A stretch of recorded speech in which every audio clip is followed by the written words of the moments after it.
पुराने समय की बात है, एक गुरुकुल था। वहां बहुत से बच्चे पढ़ते थे। गुरुकुल के आचार्य सभी बच्चों को शिक्षा के साथ साथ नैतिक मूल्यों के विषय में अवगत कराते थे। उसी गुरुकुल में 3 गहरे दोस्त बन गए थे, श्याम, जुगल और प्रकाश। तीनों की दोस्ती बहुत गहरी थी।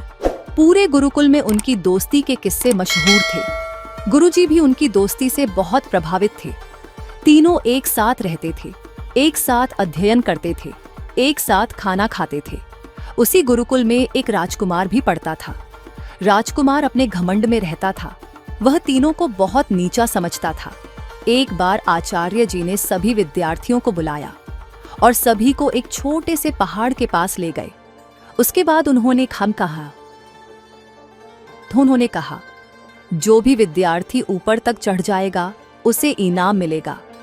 सबसे पहले राजकुमार ने कहा, गुरुजी, सबसे पहले हमारा हक बनता है, हम पहले चढ़ेंगे। राजकुमार चढ़ने लगा। कुछ दूर चढ़ के ही वह फिसलकर नीचे आ गया। यह देखकर सब हंसने लगे। राजकुमार को बहुत गुस्सा आया, लेकिन गुरुजी के आगे वह कुछ बोल न सका। उसके बाद बारी बारी से सभी छात्रों ने कोशिश की, लेकिन जो भी चढ़ने की कोशिश करता फिसलकर नीचे आ जाता था। सबसे बाद में उन तीनों दोस्तों का नंबर आया। तीनों ने आपस में सलाह की, श्याम, देख, जुगल की पकड़ अच्छी है, वह चढ़ सकता है। अगर हम तीनों कोशिश करगे तो कोई नहीं चढ़ पाएगा। हम एक काम करते हैं, मैं और श्याम नीचे से सहारा देंगे। पहले तू मेरे कंधे पर बैठ जा, फिर जुगल तेरे कंधे पर बैठ जाएगा। इस तरह वह आधी दूरी तक पहुंच जाएगा। ऊपर ज्यादा फिसलन नहीं है, वह आसानी से चढ़ जाएगा। हम तीनों न सही, एक को तो इनाम मिल जाएगा। यह सुनकर जुगल बोला, ठीक है भाई, जो भी इनाम मिलेगा मैं तुम दोनों के साथ बांट लूंगा। श्याम और प्रकाश ने सहारा दिया और जुगल किसी तरह ऊपर पहुंच गया। कुछ देर बाद तीनों गुरुजी के पास वापस आ गए। उनकी एकता देखकर गुरुजी बहुत खुश हुए। गुरुजी ने एक चांदी की डिब्बी दी और कहा, बेटा, जब मुसीबत में हो तब इसे खोलना। चांदी की डिब्बी लेकर तीनों वापस गुरुकुल आ गए। लेकिन अब समस्या ये थी कि उस चांदी की डिब्बी को बांटे कैसे। उन्होंने डिब्बी को एक जगह छिपा कर रख दिया।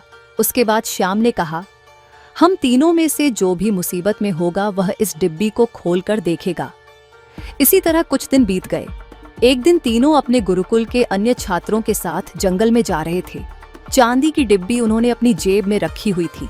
तभी वहां डाकुओं ने उन्हें चारों ओर से घेर लिया। सभी छात्र बहुत बुरी तरह घबरा गए। डाकू उन्हें बंदी बनाकर ले जाना चाहते थे। तभी उनकी नजर राजकुमार पर पड़ी।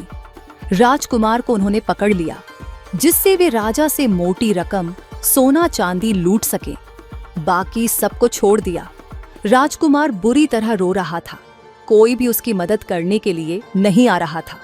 जब वे राजकुमार को ले जाने लगे, तब श्याम ने चांदी की डिब्बी उनकी ओर फेंक दी। चांदी की डिब्बी में एक हीरा था। हीरे को देखकर डाकुओं की नीयत खराब हो गए। वे उस बड़े से हीरे को पाने के लिए आपस में एक दूसरे को मारने लगे। मौका पाकर राजकुमार भागकर अपने बाकी साथियों के पास आ गया। वे सभी भागकर गुरुकुल पहुंच गए। उधर हीरे के चक्कर में सारे डाकू मर गए। राजकुमार ने श्याम, जुगल और प्रकाश से माफी मांगी। उसके बाद उन्होंने अपने पिता राजा को सारी बात बताई। राजा ने तीनों को अपने राजमहल में बुलाकर सम्मानित किया। जब वे वापस अपने गुरुकुल आए तो उन्होंने अपने गुरुजी से पूछा, गुरुजी, इतना कीमती हीरा आपने हमें क्यों दे दिया? यह सुनकर गुरुजी हंसने लगे और बोले, बेटा, वह केवल एक कांच का टुकड़ा था जो बिल्कुल हीरे जैसा दिखता था। उसका कोई मोल नहीं था, लेकिन वह अनमोल भी है क्योंकि उसने तुम सबकी जान बचा ली और तुम्हारे दुश्मन को सदा के लिए खत्म कर दिया। अगर तुम उसी समय वह चांदी की डिब्बी खोलकर देख लेते तो तुम उसे पाने के लिए आपस में एक दूसरे दुश्मन बन जाते। इसीलिए मैंने मना किया था। मुसीबत में तुम्हें हीरे से ज्यादा अपनी जान प्यारी लगी, इसीलिए तुम्हारी जान बच पाई। उस दिन जब मैं तुम्हें पहाड़ पर चढ़ा रहा था, तब तुमने एकता दिखाते हुए अपने साथी को ऊपर चढ़ाने में मदद की। गुरुजी की इस शिक्षा से सभी छात्र बहुत खुश हुए।